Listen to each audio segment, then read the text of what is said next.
dans le cadre des festivités du 4 avril 2015 qui a été célébrée par une prise d'armes qui a été présidée par le gouverneur de la région Ahmadoussi. Aujourd'hui, nous sommes ici à la ville ouest à la présence d'une grande dame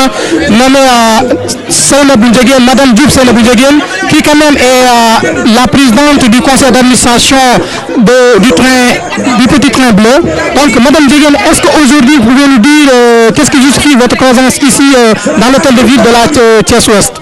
En fait, c'était pour venir présenter mes civilités au maire de la zone ouest et puis vous dire que nous, au niveau de la région de Thiès, nous avons eu tout, donc nous avons eu toute coloration politique. Nous sommes là pour le bien-être des populations. C'est pour ça que en ce jour même, le jour de la fête de l'indépendance, je suis venue présenter mes civilités au maire de la zone ouest. Madame Djeguen, est-ce qu'aujourd'hui on peut revenir un peu, parce qu'aujourd'hui nous avons vu que cette fête a été célébrée par une prise d'armes. Aujourd'hui vous êtes dans le pouvoir en tant que responsable de l'APR. Je rappelle que vous êtes la première dame à intégrer le bureau national du parti de l'APR. Quelle est la lecture que vous faites par rapport à cette prise d'armes? Oui, en fait, comme nous prenons une gouvernance sobre et vertueuse, c'est pour ça que nous avons jugé nécessaire de faire une prise d'armes et que le président de la République du Sénégal puisse s'adresser à ses concitoyens. Mais nous sommes pour une gouvernance sobre et vertueuse. Nous ne cessons de le démontrer. C'est pour ça que nous avons opté pour la prise d'armes aujourd'hui. Votre dernier mot? C'est pour remercier toutes les populations thiessoises. Moi, je suis en train de faire le tour de toutes les municipalités. Je vais aller voir de ce pas le maire Talla Sylla, après le maire de la zone nord. Donc pour vous dire que nous avons eu toute coloration politique, nous sommes là pour le mieux-être des populations. Je vous remercie. Merci. Mbokk yi seetaan Thiès TV ak Thiès Info ñu ngi fii tey fi nga xamante ne moom mooy hôtel de ville bu commune bu Thiès Ouest tey ñu yore ki nga xamante ne moom mooy le maire Alioune Sow nekk ki nga xamante ne moom mooy maire bi fii ci commune bi. Donc tey li nga xamante ni mooy ay xew-xew rek yoo xam ne am na tey ci 4 avril bi di 4 avril 2015 nekk 55e anniversaire bi nga xamante ne bi Sénégal moomee boppam. Donc tey ñu gis ni am na ay festivités yu bëri yoo xam ne am na ci biir dëkk bi waaye maire bi taamu moom woote boppam fii nga xamante ne mooy commune bi. ñu gis fi tamit ay autorités ñi nga xamante ne politique lañ yi fare ci kujje gi waaye tamit ñu gis fi tamit ñi nga xamante ne ni ay notable lañ ay responsable ñëw wuy si li nga xamante ne moom mooy woote boobu. Thiès TV ak Thiès Info profito ci li nga xamante ne mooy xew-xew bi pour def benn plateau boo xam ne plateau bilan la. Bilan bi mooy ginnaaw ba nga xam ne installé nañ maire yi tey gis nañu ni Thiès Ouest am na fii ay déguerpissement gis nañu ni Thiès Ouest am na mbir yoo xamante ne ni maire bi mu ngi koy def diggante moom ak lieu de culture yi. Gis nañu ni tamit ki nga xamante ne mooy maire bi ci wàllu sport présidé na fi ay cérémonie yoo xamante ne ni pour joxaat gëdd li nga xamante ne moom mooy sport. Monsieur Alioune Sow maire Thiès Ouest Thiès Info ak Thiès TV ñu ngi lay nuyu di la dalal. maa ngi leen di sant di leen fay bu baax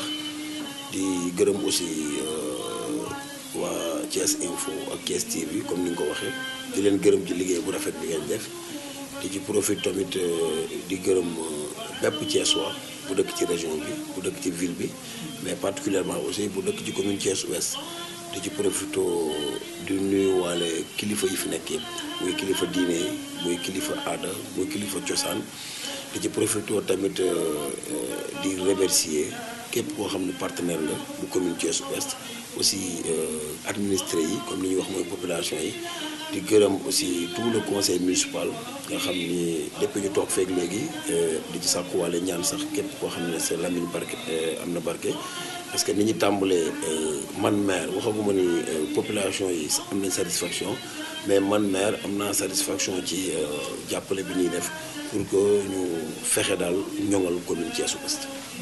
Monsieur le maire tey gis nañu ni bi nga faloo am na loo xamante ne am na fii muy ay déguerpissement ci li nga xamante ne moom mooy voie publique ay occupation anarchique comme ni ñu koy waxee gis nañu ni tamit nga indi ci ay coppite yu bëri yoo xamante ne tey saa yu ñu xëyee dinañ ne le maire Alioune Sow mu ngi wàcc ci biir terrain bi di jëflante ak ñi nga xamante ne dëppawuñu ak yoon monsieur le maire ñu bëgg nga indi ci ay leeral.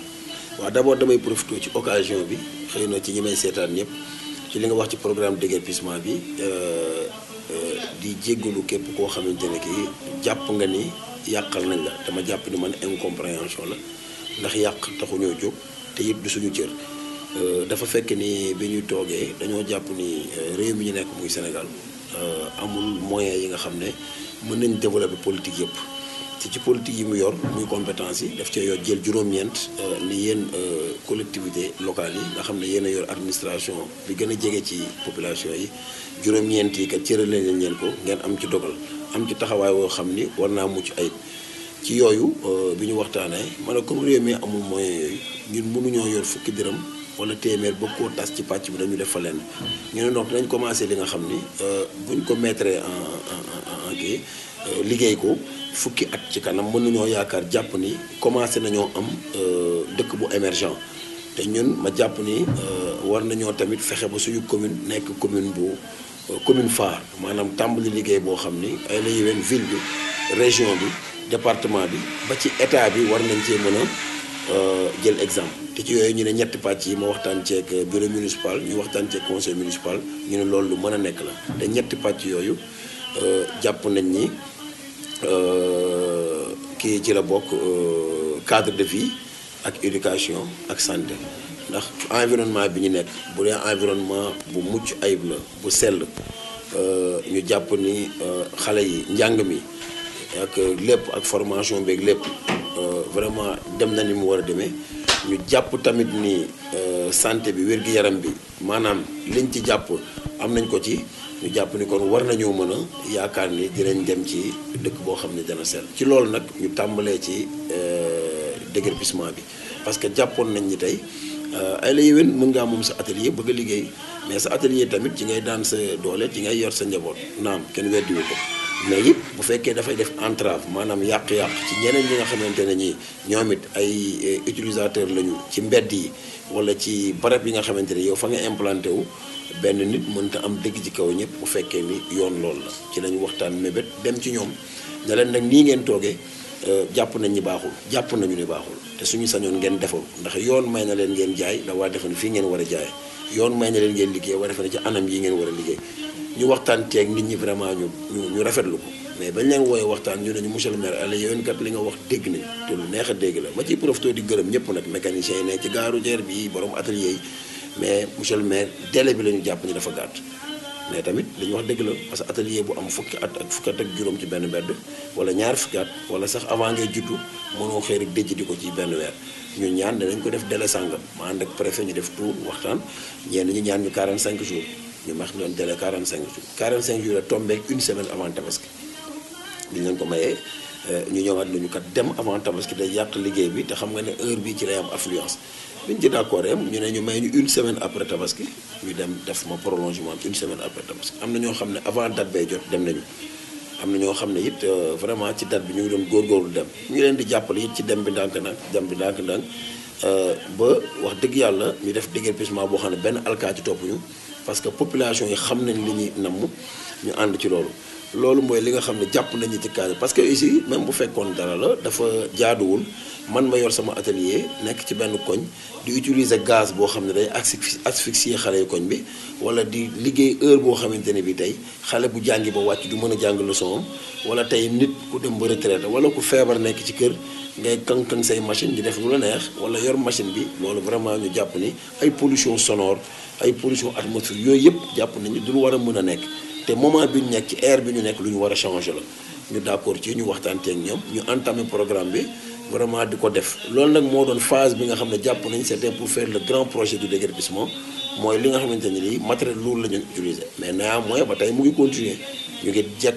jekkas njukul toogaay yi di wax nit ñi ne du nii la defee leen ko nii toogee leen nii mais ba léegi vraiment nit ñi ñu ngi suivre boo lay won ni nit ñi ñoo bëgg ku leen defaral mais defar bi it dañ koy def ci yar def ko ci teggin def ko ci waxtaan parce que ñun yooyu dafa bokk suñu ay vertu boobu muy benn ci fànn yi nga xamante ni jàpp nañ tey sax nii boo demee ci ay koñ ñu ngi fay posé ay antenne di def ay émission yoo xam ni ci ay communication wala ci audiovisuel wala leneen te antenne yooyu ay lay wen fañ ko samp jàpp naa ni du yoon yooyu tamit am na jéego yuñ ci nekk te buñ ca yeggee incha allah nit ñi dinañ xam ne mairie mu ngi ciy def jéego loolu mooy benn ci fànn bi ñu ne ñaareelu fànn bi mooy éducation ndax nañu waxante dëgg te avant éducation santé lañ njëkk wax ndaxte boo wérul mënoo tal a jàng boo wérul mënoo tal toppatoo sa njaboot ñu xool ne man tey Alioune Sow avant may nekk maire jàngalekat laa dama nekk ci sama ci jàngalekat hôpital sama soxna bu feebaree war nañ koo mën a jël en charge faj ko ci ay indemnités yoo xam dañ koy dagg élewen ci sama salaire yow am nga ko keneen am na ko mais man am naa rakk wala mag wala dëkkandoo boo xam ni poosam jotewul loolu te amul lu ñu koy dagg ci ay allocation yu ko mën a faj ñu ni donc ñooñu bu ñu demee tey ci hôpital bi gën a mag ci Thiès ñoom it seen charge mayu leen ñuy jaay billet ci yenn prix yi bu ñu ko defee hôpital ba këpp donc prix yi élevé de sorte que population ñu ci bari mënuñu faa yegg mais nag ka nekk poste de santé bi ak ka nekk hôpital bi ne ci clinique bi ñoo bokk école ba ñu génnee xëy na ku ci nekk sa poste d'affectation la ñu ne ñun li ñu war mooy relever plateau technique fexe ba tey boo demee poste santé Grand Thiès ñu def fa infrastructure yoo xam ni boo ñëwee di mucc ngay jigéen dinañ la mën a après hospitaliser parce que tey boo demee Grand Thiès boo demee accouchement boo génnee dañ lay yóbbu diggante yóbbu sa kër ci yenn minutes yu néew nga ak risque contamination yi am yëpp ak infection yi te parce que dañoo amul plateau bu tax ñu war a mën a hospitaliser ñi ci téye ko ci yenn normes yi ñu ne nañ fexe relever plateau technique yi boo demee tey Thiès noonu poste de santé bu Thiès noonu bâtiment rek a fa nekk yaa amul dara lu tax nit ñi war a fa mën a dem pour faju ji boo demee poste santé Mbour 2 le plateau est un peu relevé je veux dire parce que ak di félicité waale sage-femme ba fa nekk parce que mu ngi def liggéey bu mag a mag a mag ak infirmière ba fa nekk mais tey problème de logement ma nga fa te tey jii bu ñu amee sage-femme bi dëkk fa infirmière bi dëkk fa ci kii bi vraiment à toutes les heures war nañoo mën a def yenn consultation yi nga jóge fa dem ci beneen poste santé bu par exemple PMI barki dem lañ ko inauguré yàggul mais boo fa demee it même chose tu retrouves les mêmes difficultés yenn saa ay matelas yu ñu fa jël la malade du ñu am fu ñu tëdd nga dem ci yeneen poste de santé yu nekk ci biir commune bi vraiment les gens souffrent des mêmes maux bii tey nga gis muy Mbour 3 Mbour 1 dañu ñëw fekk ñu def fondation mënatuñu dem ñun ñooy mujj di yeggale travaux yi pour jàppale population yi pour que ñu mën a dem ci foofu tey bu ñu fexee ba nit ñi wér ci biir programme bi tam ñu am lu ñu mébét parce que boo seetloo dafa am loo xam ne monde bi ñoo ko war a dépasser maanaam nit war a mucc ñàkk ba kanam lu tax parce que transfert ba baaxul parce que heure bu ñu ko jël en charge baaxul parce que ku ko jël en charge na mu ko defee du noonu man maire ma xalaat wax ci conseil municipal bi lu tax mënuñu créer service ambulancier de proximité ñu profité di lancer appel Thiès waa bu am relation bu wax tax ñu war koo mën def nga taxaw nga xam ne fii lañ koy def ci mairie bi loolu mébét la ñu ngi ciy dox pour que tey bu ñu amoon tey ñetti ambulance rek je donne un exemple ñu teg ko fii ci mairie bi ak un numéro vert waa district sanitaire jàppale ñu ak personnel sanitaire bu wóor numéro vert bi maanaam tey jii bu nit amee yenn âge yi wala nit ko war a mucc wala feebar ci këram ñu war a mën a woo ak numéro vert bi ambulance bi dem jël ko ca fa mu dëkk ci commune bi yóbbu ko ci hôpital ba dellu siwaat gaare boo ko mébétee tey mairie bi quartier bi fi gën a sore matul 3 kilomètres wala 4 kilomètres su ko matee ci lay yem mairie bi ci centre bi la nekk donc ambulance bi jógee fii jëli ko këram yóbbu ko hôpital ñëwaat gaare mënu koo coûter 5 litres soo amee mënu koo coûter plus de 5 litres boo amee 1000 évacuation ci at bi 5000 litres la lay dikkal donc yooyu mu yoo xam ni mathématiquement lu war a mën a nekk la moo tax ma ni man ci loolu laa bëgg a lancé wu muy programme santé fexe ba xale yi tey école yi ñuy jàngi ku ci feebar nga war a mën a am couverture boo xam ne bu ñu la demee ñu faj la yooyu buñ ci paree nag songu njàng mi muy 3e levier bi mais ku jàngul mais mënuloo yaakaar am dëkk bu émergent te xale yi jàngulu wala njàng ma ñuy école yi ñuy jàngi baaxul tey boo demee Château d'Eau ils ont un problème de bloc sanitaire xale yi tey bu ñu dem ci problème la boo demee à Thiès noonu c'est le même problème Mahan Jabaate waxaale wu ma ko école Ali ba problème insécurité ak marché bi école bii ma jóge barki dem muy Mbour 2 directeur d'école ba mais son bureau na c'est le même problème case yaa ngi noonu école yaa classe yaa ngi noonu di bëgg daanu nga génn foofu dem école Somme les bâtiments sont presque dans des conditions yoo xam ne mën na jël ay xale mais mënul def leen li nga dem tey voisinage bi am école Château d'Eau entre école primaire beeg CM bi tey bu récréation amee mais nit ñi du ñu mën a jàng parce que étant donné que CM bi dañu am yooyu c'est des conditions yoo xam ne favorable pour ñu am éclosion compétence su xale yi yooyu lañ ñi nañ ci jël ay mesures fexe ci at bii ak at bi ci topp yooyu mu nekk ay mots yoo xam ne dañ koy éradiquer complètement buñ ko mënul ñu am ci au moins un taux de 70%. loolu mooy programme bi ñu tëral tey jii déguerpissement pour dellu ci pour wax leen dafa ànd ak santé ànd ak éducation tey war ngaa mën boo tëddee Mbour 3 sa doom bu jógee Mbour 3 di jàngi lycée Malick Sy di jaar ci trottoir yi ba yegg mais mënu ko ndax mécanicien yi mënu ko ndax atelier menuisier yi mënu ko ndax épave oto yi kon tey yow boo tëddee yaa ngi xalaat sama doom a ngi dox ci tali bi te wóoru loolu tax ñu ne na nit ñi jóg ci trottoir yi dugg ci seen biir atelier yi bàyyi xale yi dox ci boo tëddee mu wóor la na sa doom aller retour fi muy dox amul danger yooyu du lu extraordinaire lu ñu war a mën a waxtaanee la trouver terrain d'entente dox ko wax ko jëf ko seet nag les suñ ko commencé c'est pas ñun ñoo koy yeggale mais au moins à la fin du mandat on saura que teg nañ ay socle yu dëgër pour que kii ñëwaat bañ fa fekk problème yooyu bu mu ñëwee day songu problème mu ndox songu problème mu yokk électricité bi changer parce que dina fekk ñu mettre le dispositif songu yeneen yi nga xam ne jàpp nañ ni dafa bokk même ci niveau même épanouissement donc dootul nekk ci ay niveau primaire ça c'est le fondement d'un développement c'est le fondement de l'émergence donc tey avec la territorialisation avec l'acte 3 de la décentralisation ñun amuñu woon bu njëkk ci acte bële compétence su mën a peut-être tabax ay réhabilitation lañ doon def mais tey nee nañ ñu dem leen sa wuti partenaire ngeen tabax pourquoi pas tey proposer à l'État des projets yoo xam ni ça va dans le sens d'aider ce peuple-là qui est souverain ces populations qui sont vraiment les principales bénéficiaires des actes yi état central di posé ak yi administration locale di posé. ci côté partenaire dañuy wax parce que dañuy gis ni yéen bi ngeen di doog a commencé. di ngeen am ay jafe-jafe ci wàllu koom pour mën a appliquer li nga xam ne mooy seen i programme mais gis nañu ni tout récemment le maire bu commune Est. posé na ay jalons dem ci El Malick nekkoon un candidat ci local yi passé pour mu mën ko jàppale ci li nga xamante ne mooy champ de course. donc loolu nekk ay pas yoo xamante ne maire bu Est def na ko. tey monsieur le maire bu Ouest yan jéego nga yëkkati wala nga yëkkati di ko jëmale ci ñi nga xamante ne ñooy partenariat parce que am na ñoo xam ne nañu Thiès waaye ñoo ëpp alal ci biir Sénégal. parce que ñu ngi fépp te ñoom it ñu ngi xaar pour que ñu appliquer leen wala xëcc leen ci terrain boobu. yow fan nga toll ci loolu. waaw partenariat dama bëgg ñu leeral pour mu leer tuuti le premier partenaire c'est l'état central xam nga man opposant la man parti opposition laa bokk mais le premier partenaire ça doit être l'état central maanaam tey man ma am ku bëgg a defar lenn pour commune bi ñu faciliter ñu xam nga jëf ji am fii démb bu rafetlu wuñu ko te man xam naa ni du instruction Macky Sall du instruction ministre bi ñu woo dëkk bi yëpp pour def pose premier tableau pour arrêt bus yi ñu préparer ko ñëpp génn maire war a dem présider ko waa surtout toog fii ne directeur général nee na bu ñu ko def parce que day am récupération politique maire am na beneen fu muy récupérer su dul samp benn tableau donc yooyu nga xam ne Macky du ko santaane ministre du ko santaane yooyu la ñu war a wax nit ñi nañ arrêté tey man su ma amee loo xam ne dafay avancer le commune ouest jàpp naa ni ci acte 3 décentralisation ci li nga xam ne yoon may na ma ko dafay nekk honneur u Macky parce que dinañ ni kat ah maire sàngam kat opposition la bokk mais ba mu yëkkatee pour defar état central jàppale na ko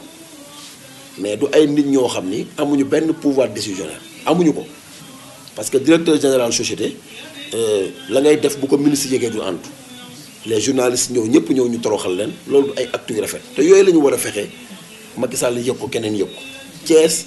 est une ville comme les autres villes du Sénégal. waaw parce que actuellement nee nañu Thiès fi mu ngi taxaw position wu Dakar. te loolu taxaw na tamit ñu bëri ne li nga xamante ne le maire de la ville centrale mu nekk Talla Sylla posé na ay actes depuis mu fal yéen ngeen nekk fii tamit nekk ouest ak nord ak est ngeen posé ay actes. donc yéen état bi ngeen di indexé moom ngeen di woo ci partenariat boobu. waaw xam nga man dama ni loolu c'est-à-dire mooy li am ba pare parce que ñun ay pouvoir yi ñu yor ci état la jóge ñëw ci ñun. dama ne pouvoir déconcentré ak décentralisé pouvoir yëpp c'est le peuple qui est souverain Macky Sall le peuple bi moo ko fal ñun population yi ñoo ñu fal li ñuy liggéey pour ñoom la donc amul kenn ku jokk ci Macky Sall ak pouvoir boo mën a am di def loo xam ne président sant la ko maanaam ñuy jël décision pour defar dara je te donne benn cas tey jii suñu bëggee Thiès waa yëpp di yuuxu ci defar stade Lat Dior ñu koy yuuxu boobu ba tey mënul nekk El Malick Seck war a mën a dem wuti partenaire di gazonner champ de course te moom kese muy particulier ce qui veut dire que waxuñu président ne ko lii priorité la mais ña war a jokkale ñooy jàpp ni bu réussir maire bi moo réussir mais maire bu réussir président la il faut ñu nangu loolu ñun nekkuñu fi pour ay opposé wu man du ma dem APR du ma dem ci beneen parti man dama am leader muy Idrissa mais damay liggéeyal population yi te awma ci natable entre ku bokk fi ak ku bokk fële sama conseil municipal boo ci duggee doo xam ku bokk fi ak ku bokk fële maanaam réew mi noonu la war a doxee politique dafa am waxtu buñ ko politiquee nañ te yam donc loolu mooy vision bi ma jàpp ni état central mooy suñu premier partenaire mooy tey comme ubbil nañ ñu un cadre de partenariat public privé suñu génnee dem bitim réew wala ñu dem feneen am ay kii suñu ñëwee man duma bokk sax ñuy jël ci projet di ko jox ay ministre non man su ma fi génnee ñëw sama projet ci Macky la jëm bu bañee Thiès waaye xam ni moo bañ mais duma ko jox ab ministre mu toog fii di am lu mu ciy décider loo xamante ne lii pour moom propre politique am la yii ñu def ci suuf yëpp c'est le propre intérêt pour wan président ne maa ngi liggéey te ku ci nekk dëggu fi donc yooyu lañu wax ni du luy jëmmal te lu rafetal doxinu président donc ñi ko jege nag loolu lañu ko war a wax li am fii démb waa CETUD def ko dafa ñaaw ba dàq presse bi et ça c'est vilain yooyu laay wax ne nag ne su fekkee dañoo ubbi cadre partenariat public privé man maire d'égale dignité la ak Aliou Sall bi président AMS ak kay ministre nekk maire ak ñun sommes d'égale dignité amul maire bu ndaw ak maire bu ndaw et man j'ai parmi les plus grandes communes du Sénégal boo xoolee infrastructure yi fi nekk. daa côté infrastructure parce que bëgg nañ ci ñëw. j'ai l'une des plus grandes communes du Sénégal. Et je peux donner les preuves. Une commune dama ne une commune qui a presque plus de 12 institutions financières. Qui a 5 grands marchés. Qui a une gare routière. 2 stades dans sa commune. Avec 93 et quelques pourcents de voiries vraiment. Voilà, goudronné. 82 000 âmes qui se réveillent. Presque 17 établissements primaires. Secondaire, même chose. 2 lycées. Hein? Donc, lolo du kii bu ndaw ba pare on s'ouvre à l'aéroport. Donc, dafa war a nekk réceptacle Dakar mu nekk tiitaru tey pouvoir central. Que de commune bi dem na mu am considération yu bari yu war a judd mooy déjà commune bi jàppal nañ ko ba mu avancé ka fa nekk maire opposition la ña ko jàppale pouvoir central lañ te bokkuñu parti loolu mooy tax démocratie bu bees xew ci Sénégal mais du ma ngay yëkkati pour defar ñu ngi koy yàqal ki war a falu fii waat maire wala faluwaat président yàlla noppi na yàgg na faut que les gens delloo seen bopp ci yàlla jàpp ñu li ñuy def defaluñ ko ay Burkinabé wala ay Maliens on le fait pour des Sénégalais les Thiessois c'est des Sénégalais retard bi am ci confection stade bi yooyu laa lay wax ni du lu rafet donc partenariat bi kon suñu dellusee mooy ñun ak état central. État central. Première kii beneen bi mooy les gens s'ouvrent à un partenariat mais partenariat lu ñu nag tubaab rek aujourd'hui ma commune mën na def partenariat ak Joal ñu fexe ba jën di ñëw fii ci lu yomb correctement. ñoom tey bu ñu amee problème mu transfert ci ay malade mais mu jaar fi ñëw loolu partenariat la tey jii ñun mën nañoo fexe signer lié partenariat ak Kolda dans le cadre des échanges culturels mais ñun jàpp nañu partenariat daal mooy ñun ñu dem ci tubaab indil ñu ñun entre nous on ne fait rien parce qu'on se voit en chaîne de faïence tey boo nekkee état central nekk maire kii da nga naan su ma demee ci Aliou Sow parce que maire opposition la mën na maa coûter cher te man léegi ci table bi maag Abdou Mbow ñëw défilé doo di waxtaan kafree ku ne dem loolu dara mënu koo yàq te loolu ci loolu base yooyu la ñu war a samp suñu liggéey man bokk ci loolu laa nekk. dafa am sax benn fii ma toog nii léegi même pas 30 minutes fi la Nabou Ndiéguène toogoon. dafa am sax benn kilifa parce que wax naa ko sànq Nabou Ndiéguène kilifa la ci APR. waaw waaye am na kilifa tamit ci APR ñu manque ndaw ñi. waaw ku mos nañ defal mu émission. mu gërëm la ci wàllu bi nga xamante ne da nga fàtte ni opposition moo fi toog. mais man loolu laa lay bëgg a wax nii dama ne fii ma toog nii léegi Nabou Ndiéguène fi toogoon. man amul 15 jours dem naa amul 2 mois dem naa seeti suma grand frère ministre des forces armées te man xam ku ma xam ne du ma transhumant kenn mënuma transhumé mais c'est pour l'intérêt de Thiès de la commune de la ville et du département. Pour le développement de Thiès. Pour le développement de Thiès. Qui est une ville comme les autres villes et qui est le réceptacle de Dakar. Thiès mooy ville Carrefour kenn mënu ko bañ. On s'ouvre à plus de 5 régions du Sénégal. Aujourd'hui li nga mën a am fii mënuloo ko am Dakar le stade Lat Dior si c'était bien fait tu fais un match de l'équipe nationale 2 jours avant tu peux vendre tes billets ah stade bi fees dell phare national prouvé na ko. te foofu jógee ci Sénégal seetaan si match 10 minutes 30 minutes une heure temps mën ngaa ñibbi sa dëkk mënuñu ko am Dakar ñu bu ñu seetaan match Dakar dañuy toog ba voies yi ubbeeku pour ñu mën a génn bien vrai que ak autoroute à péage bi problème mu sécurité tey mais on a combien de casernes militaires de gendarmerie de police groupement sapeurs-pompiers qui sont à Thiès donc du sécurité mooy posé wu problème mu hôtel mais le stade fait face à un hôtel qui peut prendre même les équipes nationales. Et infrastructure, on a abrité avant-hier le tournoi des Jeux africains de handball. On s'est qualifié en dames et en hommes. C'est des preuves qui montrent le problème infrastructure. Le stade peut abriter tout autour, mais plus de 10 000 véhicules sécurisés. C'est de lumière à Thiès. Mais quel est le problème? Moi, je vais donc partenariat, il faut commencer. Que l'État nous accompagne. ci vision président parce que moo wax ñu dégg te dañagul moo ñu woo ñun maire yi nañu je vais vous accompagner donc keneen ku nekk ci suufam ci penkam di def leneen yaa ngi def loo xam ne sant ñu la ko te tu peux pas nous empêcher de travailler c'est ça le problème beneen bi nag mooy partenariat bi nga wax on est ouvert à ak partenariat yëpp d'abord léegi da ngay gis que ñun ak entreprise yi nekk à Thiès ak sociétés yi privées yi ñu ngi commencé di waxtaan parce que y a le cadre partenariat public privé mën nañu dimbali ci ay relevé plateau yi ma la wax léegi technique yi au niveau des postes de santé mën nañu dimbali suñu doom bi di jàngi mën nañu dimbali leneen dans le cadre de la décentralisation tout est possible maintenant nag du ñàkk ñu ubbeeku au niveau international parce que am na suñu benn jigéen sax xam naa moom it demoon na Abidjan ci ay fan yu néew dellu si waat du ñàkk mën nañu indil Côte d'Ivoire loo xamante ne ni c'est entre pays africains entre villes africaines entre communes africaines tout ça c'est des formes yoo xam ne mën nañu ci liggéey donc cadre de partenariat bi man dama jàpp ne d'abord dans le cadre de l'intercommunalité soo ko jógee dans la coopération internationale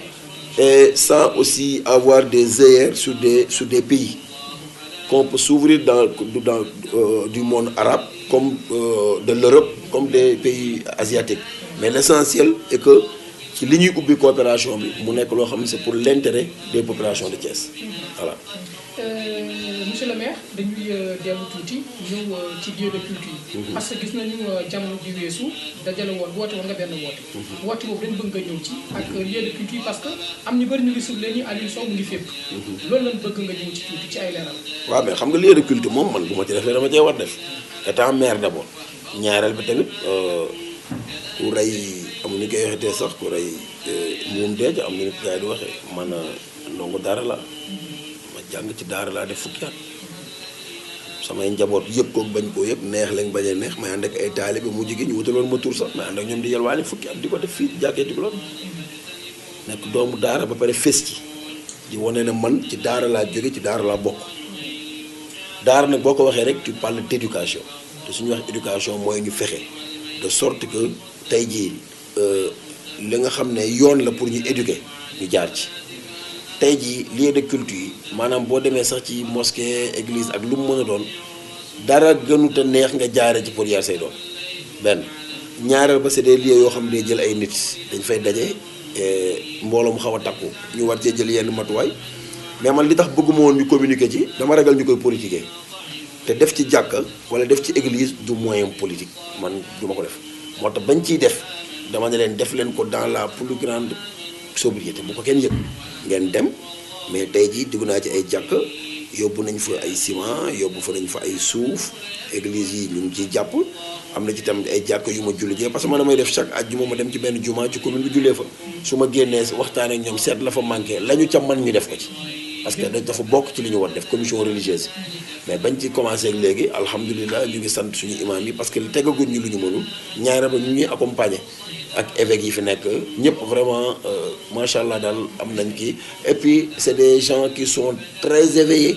pour la bonne marche ci commune bi dañuy jóg di xool li nga war def moom heure boo fa demee dinañ jox leçon boo xam ne monsieur le maire branche bi war nga cee jàpp parce que lii lay soo ko deful dina sooxee donc ñooñu ñëw tooguñu rek dañu xaar et puis mu bokk ci compétence yi nga xamante ni état central bëgg nañu def ci ñu nit ñu dem di ci def même bu dul suñu compétence bi ñu jox directement mais ñu yor ay commission yu yor yooyu donc dafa rafet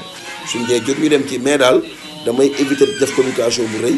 parce que mbiru jàkka ak ay juma moom vraiment kenn du ko politiquer loolu loo tax bëgguma te ñun action bu ñu teg dañuy yaakaar ne action politique la moo tax may éviter vraiment wala di moytu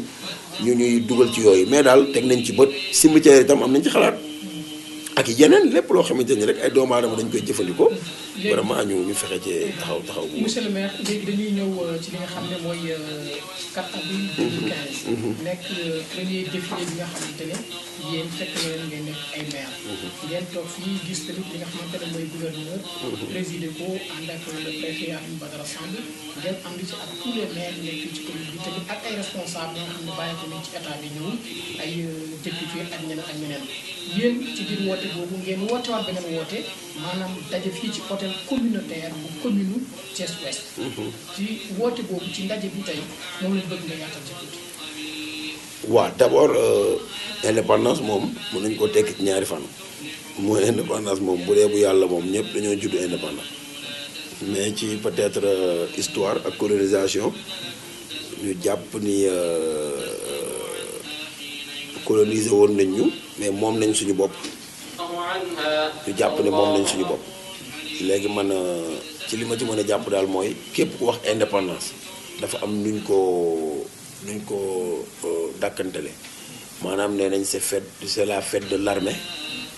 et de la jeunesse bu ñu nee fête de l'armée et de la jeunesse mooy armée ku ko am jàpp ne am nga kaaraange donc sécurité la ku ne fête de la jeunesse jàpp ni jeunesse mooy avenir u dëkk donc suñu nee fête de l'armée et de la jeunesse dafay dugg ci cadre boo xam ni war nañu jàpp ne indépendance daal moyen la boo xam ni bés la boo xam ni c'est le Sénégal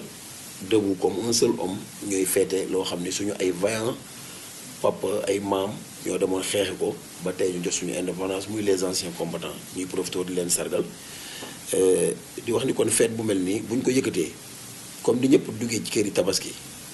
di baalu àq di ko def korité di ko def koor muy diine bu mu mën a doon moment la boo xam ne tey dañoo war a fàtte tuuti suñu bopp fàtte fan la ñu bokk maanaam ci ay wàllu politique jéem a xam ni Sénégal kese mooy dëgg te fête bu mel nii war na mën a tax damay wax sànq benn waay ma ne ko dëgg rek moo neex yàlla ma koy wax Nabou Njigéen ma ne gis nga Macky Sall lu ko nit bëgg yow Nabou loo ko bëgg il n'est pas éternel day dem maanaam bu matam ayam matee daf fiy jóge man Idriss Seck laa bëgg bu faloo te yàlla na am bu ayam matee day dem yow Nabou da ngay des te nekk Thiessois man Aliou Sow damay reste nekk Thiessois te nous sommes la génération bi leen war a remplacer est-ce que Idrissa wala Macky wala Abdoulaye jar na ñun ñuy feewloo suñu biir au contraire ñun ñoo war a teg ay actes yoo xam ne war na tax ñoom ñu xam ne Sénégal rek moo ñu ñor ak loo ci bëgg sa waay nag donc loolu mooy li nga xam ne tey indépendance déjà fësal na ko man nag ma profité ci proposé woon ko maire yi ñu xaw a yéex gaa il foogoon nañ ne mënul nekk ña tey dama bëgg gouverneur préfet sous-préfet yi chef de service yi déconcentré yi nga xam ne vraiment dañ ñuy jàppale ci liggéey suñu élus yi parce que maire du maire kese bu doon maire rek dara du fi jóg dafa am ay président commission yu fi nekk am ay conseillers am ay techniciens yu nekk ci mairie bi ñun ñëpp ñu dajaloo la presse les enseignants ñëpp daje fi ñu daje ci suñu biir ñu xam ni maire kat diw mii day liggéey ak moom maire xam ni chef de service bii kat mooy jàppale mairie bi ci lii conseiller bi du moins xam ko loolu dafay indi brassage et ci moment yi rek nga mën a profité ndax ay daje ngénte c'est bien beau mais suñu fay daje mënuñu fa daje comme ni ñu fa dajee tey ku nekk dem ubbi sa fond de valise seet sa yére ba gën a taaru nga sol jigéen ñi defar seen kanam góor ñi watu ñu daje fii ku ci nekk si sa morom ba ñu rafet yéene ko jàmm moment bi bokk na ci moment yi ñu ko war a mën a célébrer moo tax man ma profité ni vraiment damay initier dans le cadre at bi ñu dàmbalee ko fii naam tey mairie ville ma ngi koy def ñeneen a ngi koy def mais bokk naa ci ñu bëgg proposer préfet pour maintenant sax ñu def ko fête boo xam ne dañu koy boole tous les élus de Thiès tous les chefs religieux les dignitaires ñëpp ba ci taalibe bi nga xam ne war nga koo fekke parce que du ñun rek ñooy population yi il faut mu leer tey ji ki ñu war a mën a invité tey boo fa wàccee ci suuf seetuñu ko am rang sangam ak am rang sangam dañoo jàpp ne war nañoo mën a woote ñu def ko quartier par quartier woo jeunesse bi on a même fait l'effort d'inviter des étudiants wooyu leen pour ñu ñëw am ay élèves ñëpp ñoo fekke ko boo wàccee ci suuf couche yëpp ñu ngi fi mënoo mate lépp mais signe la pour wan ni population bi que ni commune bi mairie bi institution bi ñëpp ñoo ko bokk institution de proximité la loolu moo ko wundu indépendance tam le moment la bu ñu war a profité pour xam ne jóge nañ ci phase bu xaw a délicate mooy colonisation jël indépendance mais soo moomee sa bopp da ngay wane yaa moom sa bopp di poser acte yoo xam ne amuloo dara amuloo les mains liées Sénégal dama koy wax ci presse bi ñëpp dégg du chinois du français du japonais du keneen ku koy développé c'est les Sénégalais ñoo war takk seen ndigg dem liggéey ñun ñëpp ñu ànd gëm suñu bopp déjà français mënul fexe ba Sénégal gënal ko France ñun waruñoo mën a fexe ba France gënal ñu Sénégal ak lu ñu mën a lier ça c'est la réalité et cette vérité là dañ ko war commencer di wax ñëpp di ko dégg on n'est pas au moment où on tend les mains c'est fini maintenant man damay rafetlu bi Sarkozy ñëwee France naan bi ñëwee Sénégal di wax ni ce n'est plus le moment de tendre la main nit ñi yaakaar daf ñoo xas mais daf ñu doon gëmloo suñu bopp et c'est ça la réalité loolu nag pour ñu gëm ko mooy ñu jàpp ne suñu mbedd yi ñoo koy bale di profité gërëm jigéen ñëpp ñi nga xam ne tey chaque jeudi chaque dimanche ñu ngi ci mbedd yi di bale jàpp ni suñu hôpitaux yi ñun ñoo ko war a bale ba mu set. donc monsieur le maire ban appel ngay woote ginnaaw bis bi. waaw damay profité ci vraiment journée bi di ñaanal ñëpp wér-gu-yaram di ñaanal ñëpp vraiment yàlla may leen lu ñu mën a yoree njaboot yi di ñaanal ñëpp yàlla musal ñu ci seytaane rafetal xel yi tàppi xol yi ñu ànd comprendre man ma xam ne ñi ñu ma dénk gënuma leen juddu dàquma leen jàng gënuma fi it yàlla moo namoon rek ni dinaa fi mës a jiite ñoom it ñu xam ne lépp lu ñu yëkkati pour def ko du pour yàq parce que yàq taxu ñoo jóg mais ci biir doxalin bi mën na am njuumte di wax tamit ne bu kenn jàpp ni mairie bi ñu yor tey suñu mairie la ñun mairie Thiès waay la ñoom ñoo war a ñëw di ñu gindi di ñu jàppale pour liggéey bi jëm kanam di profité tamit di ñaanal bépp kilifa bu fi nekk muy bu diine muy bu aada kilifa service yi fi nekk sénégalais yi taalibe yi ñi nga xam ne ñooy suma xarit yàlla may ñëpp vraiment gudd fan wér gi yaram di ñaan aussi que ni mandat bi ñu yàlla dénk ñëpp jàppale ñu ci fexe aussi di lancer un appel boo xam ne moom daf ma tenir à cœur mooy la propreté nit ñi vraiment jàppale ñu à ce que dëkk bi ñu def ko li ma wax ñëpp Paris dans 1 an ñu am la ville la plus propre du Sénégal loolu suñ ko defee ci suñu xel jàpp ko ku nekk bale sa buntu kër yëpp daje ñu balewaale tali bi yëpp daje vraiment dina nekk lu seddu xolu population yi nekk luy jëmmal Thiès vraiment di profité tam di remercier toute la presse thiessoise peut-être sénégalaise en général mais thiessoise aussi en particulier ci liggéey bu rafet bi ñuy liggéey parce que tey mën nañu sikk station yu mag a mag yi ci ni ñuy traiter l'information mais ñun Thiès jàpp ñu ni loolu am na fi parce que képp ku fi am manifestation ak foo mën a bokk tout bord dañuy gis ne dañ koy traiter et puis li war a jàll dina jàll waxuñu li nga bëgg mu jàll de mais li war a jàll dina jàll Thiès waaye xam au niveau national tamit vraiment takkaluñu leen ay heure naa leen lii ngeen war a génn ak lii loolu daal dama ciy profité vraiment di remercier di leen remercier aussi Thiès Info ak Thiès TV vraiment sant yàlla bu baax a baax di wax ni vraiment mënuma jeexal tamit te gërëmuma suma njaboot day commencé ci suma soxna sumay waajur parce que moment yu mel nii rek nga ci mën a profité di wax ni tey ji dañuy wax ni derrière tout grand homme y a une grande dame mais loolu xewi na léegi dañ naan à côté de chaque grand homme y a une grande dame et vraiment je suis fier parce que honoré aussi par ma femme di profité ci plateau bi di wax ni daal su ma mënee lu bari tey ak tal lu bari daf ci jouer lu am importance parce que yaatal na suma njaboot yaatal na aussi suma ay xarit suma ay nit ak ñi may liggéeyandool ñëpp di gërëm Thiès waaye di sant allahumma salli ala sayyidina muhammadin wa sallim. donc mbokk yi doon seetaan seen plateau bis bi tey ñu doon dalal le maire de la zone ouest bi ki nga xam ne mooy Hadjibou Sow ñu ngi leen di jox dig daje ba beneen ci beneen plateau incha allah.